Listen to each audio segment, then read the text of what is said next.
Welcome back to the Bioscience Better World Project video series. I'm Ms. Farney Champ, and today's video will tell you about step 4 of the BWP problem-solving process. If you're watching this video, you are so close to choosing, planning, and implementing your intervention for the process. Congratulations. Step 4 will help you explore what's already being done, as well as give you a structure to select your intervention for your challenge. Here's some helpful vocabulary you'll need along the way. Remember that a root cause is an underlying factor contributing to an observed or experienced problem. You chose a root driver to address during step 2 of the process when you created your challenge constellation.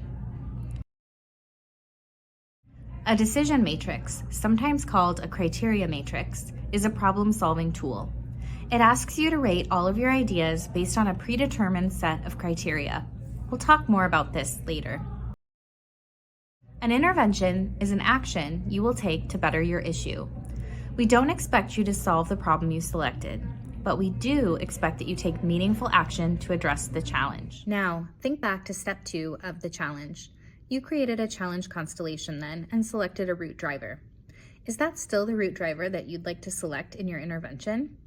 It's okay if you'd like to change it based on new information. Just make sure to update your challenge constellation. As you're thinking about intervention ideas, make sure that they're very tightly aligned to the root driver you chose. To complete step 4, you will need to examine similar issues to your selected root cause in other places, like in Arizona statewide, in the US, or globally. And make sure to think about things being done that you could learn from. For example, for our Teacher BWP project about educator retention in Arizona, we could look at other states' policies about recruiting teachers and keeping them in classrooms. We could look at data from states like Virginia, where teachers report the highest rates of job satisfaction. Our root cause is that Arizona does not fund education to recruit and keep teachers.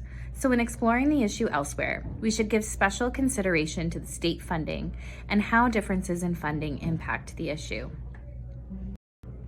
The next step is to consult with experts and apply their guidance. Then, gather information from as many other stakeholders as possible concerning their ideas about addressing the root cause.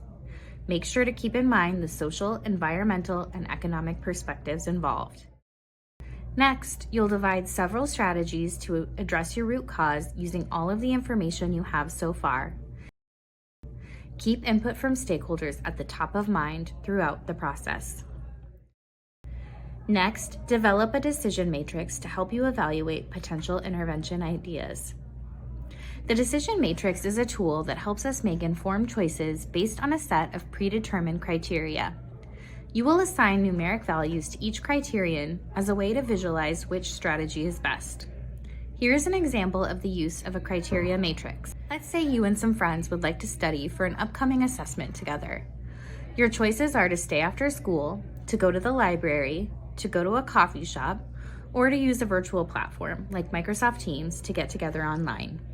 How do you decide?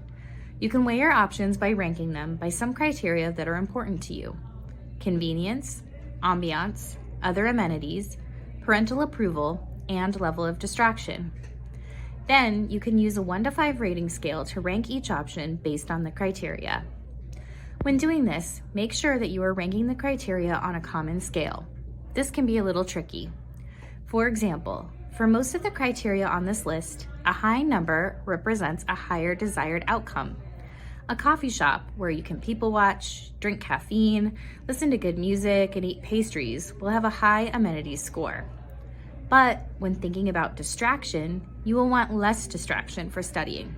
So a high value won't work here. You will need to ensure that all of your criteria are held on an equal scale. Instead of distraction, you could use ability to concentrate. Write all of your criteria so that high scores represent high desirability. After you have written and scored your criteria, add each value to see a total for each intervention idea. For this example, your group would choose to study at the library, as it scores the highest overall for the important criteria. Now, let's bring it back to the Better World process. Just as you used a decision matrix to decide where to study, you can also use one to narrow your intervention ideas. Some of your ideas may need more resources, but you're more excited about them. Some ideas may be harder to sustain over time than others. The decision matrix will help you see which is the best fit for your group at this time. To create a decision matrix for your project, decide on 3 to 4 intervention ideas based on your knowledge thus far. List them in the vertical column of the matrix. Then, decide on some criteria by which to rank your ideas. Think about the level of effort you'll need to put in, how sustainable a solution may be, and/or the financial cost or the time you'll need to carry out an idea. Your teachers can help you consider 4 to 5 categories for your criteria. List these criteria on the horizontal row at the top of your matrix. As stated earlier, make sure you are measuring your criteria for high desirability. Once you have plotted your potential intervention ideas and decided on your criteria, you can assign values to each category and total them to find the best project idea. Creating a decision matrix is still quite subjective and qualitative in nature. However, as you move throughout your years at bioscience and in this process, you may be asked to model these ideas graphically as an argument to support your chosen intervention. After consulting with experts and creating and completing your decision matrix, you'll finally be ready to select your intervention in order to make meaningful change. Our next video will walk you through things you'll need to consider when planning your intervention. Good luck with step 4, and as always, thank you for watching.